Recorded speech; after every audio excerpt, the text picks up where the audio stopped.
UPA ಸರ್ಕಾರ ಇದ್ದಾಗ ಅಂತಾರಾಷ್ಟ್ರೀಯ ಮಾರುಕಟ್ಟೆಯಲ್ಲಿ ಕಚ್ಚಾ ತೈಲ ಬೆಲೆ ಎಷ್ಟಿತ್ತು? ಅದನ್ನ ಹೇಳಿ. ಯುಪಿಎ ಸರ್ಕಾರ ಇದ್ದಾಗ ಅಂತಾರಾಷ್ಟ್ರೀಯ ಮಾರುಕಟ್ಟೆಯಲ್ಲಿ ಕಚ್ಚಾ ತೈಲ ಬೆಲೆ ಎಷ್ಟಿತ್ತು? ಅದನ್ನ ಹೇಳಿ ಮುಂದಕ್ಕೆ ಹೋಗಿ. ಅದನ್ನ ಹೇಳಿ ಮುಂದಕ್ಕೆ ಹೋಗಿ. ಅದನ್ನ ಹೇಳಿ ಮುಂದಕ್ಕೆ ಹೋಗಿ ಸರ್. ಇವತ್ತಿನ ಮೂಲ ಬೆಲೆ 55 ರೂಪಾಯಿ ಇದೆ. ಪೆಟ್ರೋಲ್ ಮೂಲ ಬೆಲೆ 55 ರೂಪಾಯಿ ಇದೆ. ಅದಕ್ಕೆ ರಾಜ್ಯದ್ದು ಚಾರ್ಜ್ ಮಾಡ್ತಾರೆ, ಕೇಂದ್ರದವರು ಚಾರ್ಜ್ ಮಾಡ್ತಾರೆ. ಪಾಲಿಟಿಕ್ಸ್ ಮಾತಾಡ್ತಿಲ್ಲ ನಾನು. ನೀವು ಬರೀ ರಾಜ್ಯ ರಾಜ್ಯ ರಾಜ್ಯ ಅಲ್ಲ, ಅಂತಾರಾಷ್ಟ್ರೀಯ ಮಾರುಕಟ್ಟೆ ಮಾತಾಡ್ತಾ ಇದೀವಿ. ನೀವು ಸಿದ್ದರಾಮಯ್ಯನವ್ರನ್ನ ಹಿಡ್ಕೊಂಡು ಜೋತಾಡ್ತೀವಿ. ಬಿಡಿ, ನಾನು ಎಕ್ಸ್ಪ್ಲೇನ್ ಮಾಡ್ತೀನಿ. ಒಂದ್ ನಿಮಿಷ ಸತೀಶ್, ಇಲ್ಲ ನಾನು ಬರ್ತೀನಿ, ವಾಪಸ್ ಬರ್ತೀನಿ. ಸತೀಶ್ ಅವರೇ ಇಲ್ಲ, ಒಂದ್ ನಿಮಿಷ. ಸತೀಶ್ ಅವರೇ, ನಾವು ಬೇರೆ ದೇಶಗಳಿಗೆ ಕಂಪೇರ್ ಮಾಡ್ಕೊಳ್ಳೋದು ಬೇಡ. ಯಾಕೆ ಅಂದರೆ ಈಗ ಜಾಗತಿಕ ವಲಯದಲ್ಲಿ ಒಂದು ಎಲ್ಲರಿಗೂ ಕೂಡ ಕ್ರೈಸಿಸ್ ಇದೆ. ಈಗ ಪ್ರಾಬ್ಲಮ್ ಬಂದಿರೋದೇನು ಅಂತಂದರೆ, ಇವ್ರು ಹೇಳಿದ್ರು ಬೇರೆ ದೇಶಗಳಿಗೆ ಹೋಲಿಸಿದ್ರೆ ನಾವು ಜಾಸ್ತಿ ಮಾಡಿಲ್ಲ ಅಂತ. ಬೇರೆ ದೇಶಗಳಲ್ಲಿ ಆಲ್ರೆಡಿ ಕಡಿಮೆ ಇತ್ತು, ಹಾಗಾಗಿ ಅವರು ಅಂತಾರಾಷ್ಟ್ರೀಯ ಮಾರುಕಟ್ಟೆಯಲ್ಲಿ ಫ್ಲಕ್ಚುಯೇಷನ್ನ ಅವ್ರ ಗ್ರಾಹಕರಿಗೆ ಪಾಸ್ ಆನ್ ಮಾಡ್ತಾನೆ ಇದ್ದಾರೆ ಕಾಲಕ್ಕೆ ತಕ್ಕಂತೆ. ನಾವು ಪಾಸ್ ಆನ್ ಮಾಡಿಲ್ಲ, ಲಾಭ ಬಂದರೂ ಕೂಡ ನಾವು ಗ್ರಾಹಕರಿಗೆ ಕೊಟ್ಟಿಲ್ಲ. ಹೀಗಾಗಿ ನಮ್ಮದು ಒಂದು ಸ್ವಲ್ಪ ಜಾಸ್ತಿನೇ ಅಂತ ಅನಿಸುತ್ತೆ ಅಂತ ನಾನು ಹೇಳ್ತಾ ಇದ್ದೆ. ಸೊ ಈ ಒಂದು ನೀವು ಲಾಭ ಆದಾಗ ಗ್ರಾಹಕರಿಗೆ ಲಾಭ ಕೊಡದೇ ಇರೋದ್ರಿಂದ ನೀವು ಈ ಒಂದು ಹೊಡೆತನ ನೀವು ಸಹಿಸ್ಕೋಬೇಕು, ನೀವು ಕನ್ಸ್ಯೂಮ್ ಮಾಡಬೇಕು. ಬಿಕಾಸ್ ನೀವು ಅವಾಗ ನಮಗೆ ಪಾಸ್ ಮಾಡಲಿಲ್ಲ, ಹೌದಾ ಸರ್? ಅವಾಗ ನೀವು ನಮ್ಗೆ ರಿಲೀಫ್ ಮಾಡಿದ್ದಿದ್ರೆ ಪರವಾಗಿಲ್ಲಪ್ಪ, ಇದನ್ನು ನಾವು ತಡ್ಕೋಬೇಕು ಅಂತ ನಾವು ಮಾನಸಿಕವಾಗಿ ಸಿದ್ಧತೆ ಮಾಡ್ತಾ ಇದ್ವಿ. ನೀವು ಕಡಿಮೆ ಇದ್ದಾಗಲೂ ನಮ್ಗೆ ಕಡಿಮೆ ಮಾಡಲಿಲ್ಲ. ಸೊ ಈಗ ಈ ಒಂದು ಹೊಡೆತವನ್ನು ನೀವು ಕನ್ಸ್ಯೂಮ್ ಮಾಡ್ಕೊಳ್ಳೇಬೇಕು. ಬಿಕಾಸ್ ಇಷ್ಟು ದಿನ ನೀವು ಕಲೆಕ್ಟ್ ಮಾಡಿರೋದೆಲ್ಲೋಯ್ತು? ಅದು ನಮ್ಮ ಎಕ್ಸ್ಪೆಕ್ಟೇಷನ್. ಕರೆಕ್ಟ್, ನೀವು ಹೇಳ್ತಾ ಇರೋದು ಅದು ಗ್ರಾಹಕರದ್ದು ಎಕ್ಸ್ಪೆಕ್ಟೇಷನ್ಸ್ ಇದೆ. ಬಟ್ ಫಸ್ಟ್ ನಾವು ನೋಡಬೇಕಾದ್ರೆ ಏನು ಕ್ರೂಡ್ ಆಯಿಲ್ ಇದೆ, ಎಲ್ಲರೂ ಡಿಪೆಂಡೆನ್ಸಿ ಇದೆ. ಎನರ್ಜಿ ಸೆಕ್ಟರೇ ವರ್ಲ್ಡ್ನ ರೂಲ್ ಮಾಡ್ತಾ ಇರೋವಂಥದ್ದು. ಈಗ ಎನರ್ಜಿ ಸೆಕ್ಟರ್ ಎಲ್ಲರೂ ಡಿಪೆಂಡ್ ಆಗಿರೋದ್ರಿಂದ ಇನ್ಕ್ರೀಸ್ ಖಂಡಿತ ಆಗೇ ಆಗುತ್ತೆ. ಅದರಲ್ಲಿ ಮುಖ್ಯವಾಗಿ ಏನಂದರೆ, ನಾವು ಪ್ರೈಸ್ ಪ್ರಿಪ್ರೇಷನ್ಸ್ ಇನ್ಕ್ರೀಸ್ ಆಗ್ತಾ ಇದ್ದಂಗೆ ನಾವು ಹೇಗೆ ಅದಕ್ಕೆ ಹೊಂದ್ಕೊಳ್ಬೇಕು ಅನ್ನೋದ್ರ ಬಗ್ಗೆ ಚರ್ಚೆ ಆಗಬೇಕಾಗತ್ತೆ. ಈಗ ಇಲ್ಲಿ ಏನಾಗುತ್ತೆ, ಪ್ಯೂರ್ಲಿ ಪೊಲಿಟಿಕ್ಸ್ ಆಗ್ತದೆ. ಇದಾಗಲೇಬೇಕಾ, ಆಗೋದಿಲ್ವಾ?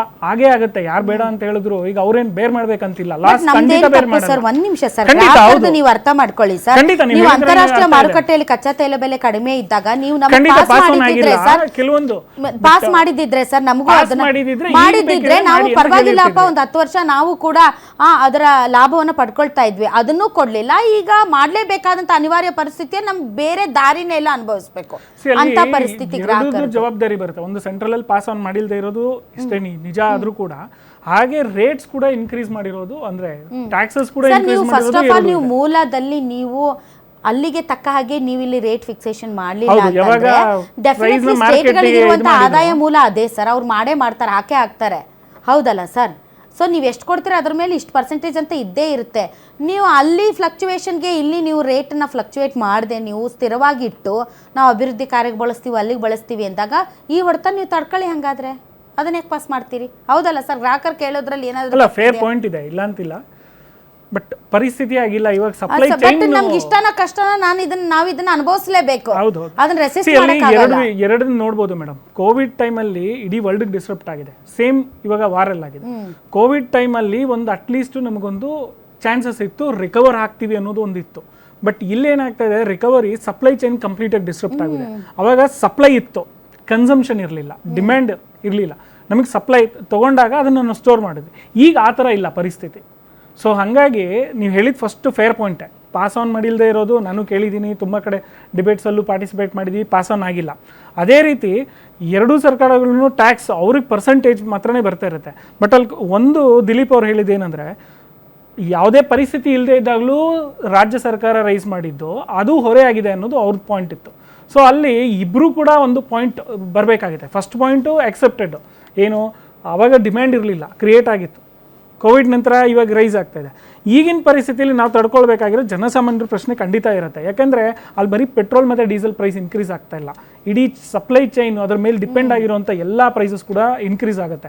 ಇನ್ ಟರ್ನ್ ಎಕನಾಮಿ ಇನ್ಫ್ಲೇಷನಿಗೆ ಹೋಗುತ್ತೆ. ನಾವು ಏನು ಗ್ರೋತ್ನ ಪ್ರೊಜೆಕ್ಟ್ ಮಾಡಿದ್ವಿ 7%, ಅದು 7% ಆಗಲ್ಲ.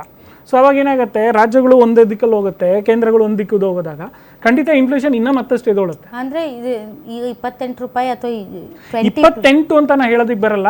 ರಿಸರ್ಚ್ ಇಸ್ ಅದೇನಂದರೆ ಒಂದು ಅಲಾರಾಮಿಂಗ್ ಸಿಚುವೇಶನ್, ಕಾಷನ್. ಹೌದು, ಆಗ್ಬೋದು, ಆಗೋ ಸಾಧ್ಯತೆ ಇದೆ ಸರ್. ಈಗ ಗ್ಯಾಸ್ ತಗೊಳ್ಳಿ ಸರ್, ನಿಮಗೆ IOCL ಫಿಕ್ಸ್ ಮಾಡಿರೋದು 89 ರೂಪಾಯಿ. ರೂಪಾಯಿ 90 ಪೈಸೆನೇ ಏನು ಆಯಿತಾ ಸರ್. ಬಟ್ ನೀವು ನೋಡಿ ಎಲ್ಲ ಕಡೆ ಸರ್ಕಾರಿ ಸ್ವಾಮ್ಯ ಬಿಟ್ಟು ಬೇರೆ ಎಲ್ಲ ಕಡೆ 120 ರೂಪಾಯಿ, 110 ರೂಪಾಯಿ, 105 ರೂಪಾಯಿ ಅವ್ರಿಗೆ ಬಾಯಿಗೆ ಬಂದಂಗೆ ಅವ್ರು ಜಾಸ್ತಿ ಮಾಡಿದ್ದಾರೆ. ಕಂಟ್ರೋಲೇ ಇಲ್ಲ ಸರ್ಕಾರ. ನಾನು ಲಾಸ್ಟ್ ಡಿಬೇಟ್ ಅಲ್ಲಿ ಕೂಡ ಇದನ್ನ ಹೇಳಿದೆ, ಒಂದು ನಿಜವಾದ ಇನ್ಕ್ರೀಸ್ ಇಂದ ಆಗ್ತಿರೋ ತೊಂದರೆಗಳು, ಇನ್ನೊಂದು ಅದರಿಂದ ಲಾಭ ಪಡೆಯೋದಕ್ಕೆ ಅಂತ ಉಟ್ಕೊಳ್ಳುವಂತ ಒಂದು ವ್ಯವಸ್ಥಿತವಾದಂತ ಒಂದು ಸಂಚಿದೆ. ಅದಕ್ಕೆ ಪೊಲಿಟಿಕಲ್ ಅಡ್ವಾಂಟೇಜ್ ತಗೊಳ್ಳೋದು ಒಂದು ಗ್ರೂಪ್ ಬರುತ್ತೆ. End of the day suffer ಆಗೋದು ಬಂದು ಜನಸಾಮಾನ್ಯರು. ಈಗ ಕೃತಕ ಅಭಾವ ಸೃಷ್ಟಿ ಮಾಡಿದಾಗ ಏನಾಗುತ್ತೆ, ಡಿಮ್ಯಾಂಡ್ ಸಪ್ಲೈ ಗ್ಯಾಪ್ ಆಗುತ್ತೆ. ಸೊ ಅಲ್ಲಿ ನ್ಯಾಚುರಲ್ ಆಗಿ ನಡಿಬೇಕಾಗಿರೋ ನಿಜವಾದ ಪ್ರಾಬ್ಲಮ್ನ ಸಾಲ್ವ್ ಮಾಡೋದು ಬಿಟ್ಟು ಅದರಿಂದ ಆಗಿರುವಂತ ಬೇರೆ ಪ್ರಾಬ್ಲಮ್ಸ್ ಕೃತಕವಾಗಿ ಆಗಿರೋದು ಅದ್ರ ಮೇಲೆ ಲಾಭ ಮಾಡ್ತಾ ಇರೋದು. ಈಗ ಹೇಳಿದ್ರಿ 80 ಕೃತಕ ಅಭಾವ ನೀವು 15 ದಿನಕ್ಕಿಂತ ಜಾಸ್ತಿ ನೀವು ಓಡಿಸಲ್ಲ. ಅಭಾವ ಖಂಡಿತ ಇದೆ, ಇಲ್ಲ ಅಂತ ಅದ್ರ ಮೇಲೆ ಎರಡು ಮಾತಿಲ್ಲ. ಈಗ ಎಲ್ರಿಗೂ ಆಗಿದೆ, ನಮಗೂ ಆಗ್ತಾ ಇರುತ್ತೆ, ಅದ್ರ ಮೇಲಿಲ್ಲ. ಒಂದು ನಿಜವಾದ ಸಮಸ್ಯೆ, ಇನ್ನೊಂದು ಸಮಸ್ಯೆಯಿಂದ ಲಾಭ ಮಾಡುವಂತ ಇನ್ನೊಂದು ವ್ಯವಸ್ಥೆ ಇದೆ. ಬಟ್ ಈ ಶುಡ್ ಬಿ ಫೇರ್ ಅಲ್ವಾ ಸರ್? ಇಲ್ಲ, ಈಗ ನೀವು ಜನರಿಗೆ ನಿಜಾನ ಹೇಳಿ, ಅದನ್ನು ಬಿಟ್ಟು ನೀವು ಎಲೆಕ್ಷನ್ ಇದೆ ಅಂತ ನಾವು ಮಾಡಲ್ಲ ಅಂತಂದು ನಾಳೆ ಎಲೆಕ್ಷನ್ ಮುಗಿದ್ಮೇಲೆ ನೀವು ಮಾಡೋದು ಅದು ಜನರನ್ನ ನೀವು ಮಿಸ್ಲೀಡ್ ಮಾಡ್ದಂಗೆ ಆಗುತ್ತೆ. ಇಂಥ ಪರಿಸ್ಥಿತಿ ಹಂಗಿದೆ. ಈಗ ಜನರೇ ಬುದ್ಧಿವಂತರಾಗಬೇಕು ಬೇಸಿಕಲಿ.